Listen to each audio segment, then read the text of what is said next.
Hi, this is Justin Nardine, and I'm here today to talk about one of my favorite novelists, maybe the last true rock star novelist. I don't know if that exists anymore, and that would be Breteastonellis. Now, you probably know the movie American Psycho. You might know Less Than Zero, and there's another, because of the movies, and there's another movie called Rules of Attraction with James Van Der Beek that he did. He also was involved in a 2013, it was almost supposed to be Lindsay Lohan's comeback video called The Canyons, where she starred with porn star James Dean, and it was a commercial flop. But I was just checking it out a little while ago, and it's really not that bad. It got horrible reviews though, as do a lot of his movies. Anyway, one thing I thought was cool about Breteastonellis, he recently came back into my mind because of a tweet I saw that he wrote and an interview where he was basically talking about Trump as, and again, this is coming from a gay or bisexual man that lives in California, who obviously is probably a liberal and didn't vote for Trump. But his point was that Trump won, and at some point the liberals or the people who didn't vote for him have to get over it. There's probably even people who voted for Trump that regretted they need to get over it. By the way, Patrick Bateman from American Psycho was obsessed with Donald Trump, just as an aside. Basically what he's saying was, yes, Trump won, it sucks, everyone wants to walk around saying I hate Trump, but it's not really relevant anymore. And the fact that 2 years after the election, people are still beside themselves, destroying friendships, ending relationships on Facebook, defriending people, the whole nine, because of their political views or that Trump won, is almost hurting yourself at this point. Because at some point you got to let it go. And there's people who argue you're part of the problem if you're letting it go, and this should be affecting you more. But honestly, I didn't want it to ruin my life for more than a couple of days. I really thought that was cool that he said that as a liberal. The other thing I want to talk about was a couple of his books that I recently picked up and revisited. The first one is called Imperial Bedrooms. If you ever read the book Less Than Zero or saw the movie with Robert Downey Jr., basically playing Robert Downey Jr. at that part in his life, you'd be familiar with Less Than Zero. Now what's really cool about this sequel to Less Than Zero is a couple of things I like. It picks up present day. Now that movie was about basically late 80s, nihilistic kids in LA and just kind of going from party to party, orgy to orgy, doing drugs, observing horrible behavior, and just apathetic about the whole thing, kind of too afraid to get involved. And then how the main character has to go back to New Hampshire to kind of escape it all. And in a lot of ways it holds true to the underbelly of what LA is all about.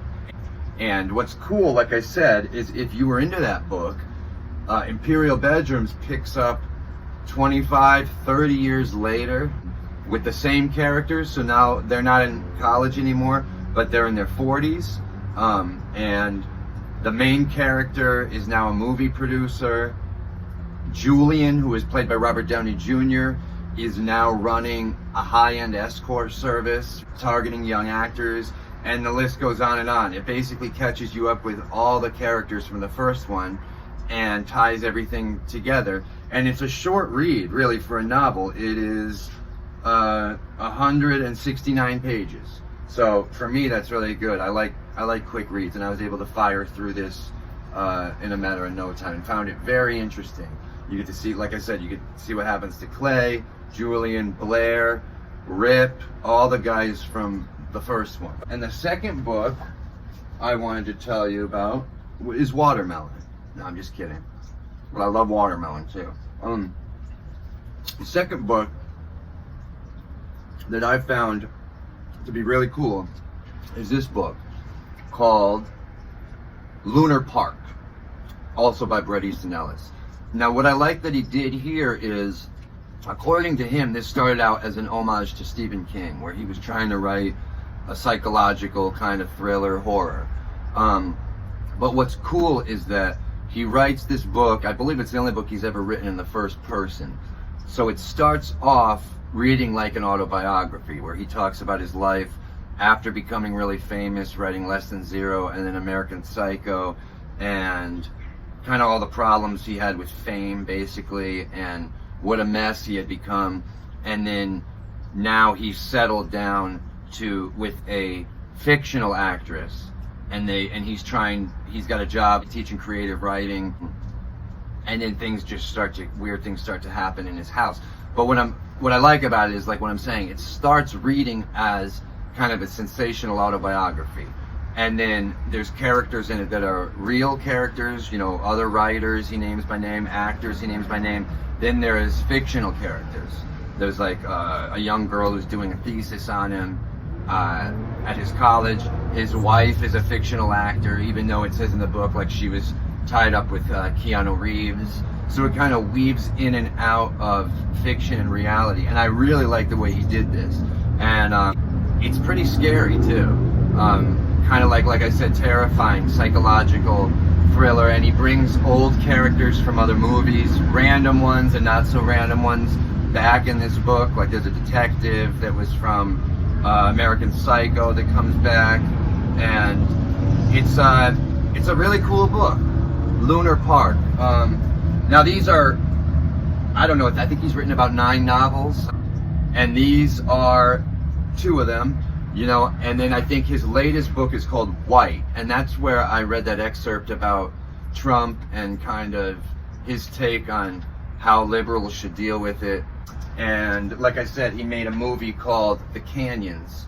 For some reason, like a lot of writers, his books don't really translate well into movies. American Psycho might be the best, his best adaptation, although I really like that book, just because you hear the inner monologue of Patrick Bateman, and it's a little more interesting, as the book usually is. It held, you're allowed to paint your own pictures of things. I just wanted to basically give a shout out to Breteastonellis. I like the dude. I've always liked his writing. He's got a podcast now. He's got a blog about stuff that's going on in Hollywood, and some say he's washed up and doing the Hunter S. Thompson thing of just riding on the coattails of previous things, but I don't think he is. I think he's relevant, and I think he's just matured or aged a little bit. So he's not necessarily interested in the same things. But if you're into, I don't know, cool fiction books, he writes in a minimalistic style that kind of can come off as cold at times. But like I said, this book, Imperial Bedrooms, is awesome because it will tie in Less Than Zero, which came out in 1986 or 7. So it's really cool to catch up with the characters and what happens to him now. And Lunar Park. These would probably be 2 of my favorite books by him. The other ones would be probably Less Than Zero, which was his first book, and I really like American Psycho as well. There's a couple I haven't read by him, but I should. So Bret, if you're out there, send me a copy of Glamorama, because I'd like to check that one out next. What else? Anyway, if you're looking for a cool writer who, it's not too hard to read what he writes, and it's entertaining, and it's provocative and original, I would recommend Breteastonellis, and especially these 2 books here, Imperial Bedrooms and Lunar Park. And if you haven't read Less Than Zero, I would recommend reading that first before this. That's about it. So this has been Justin Nardine with Book Reviews. Thank you very much. Take care and have a great day.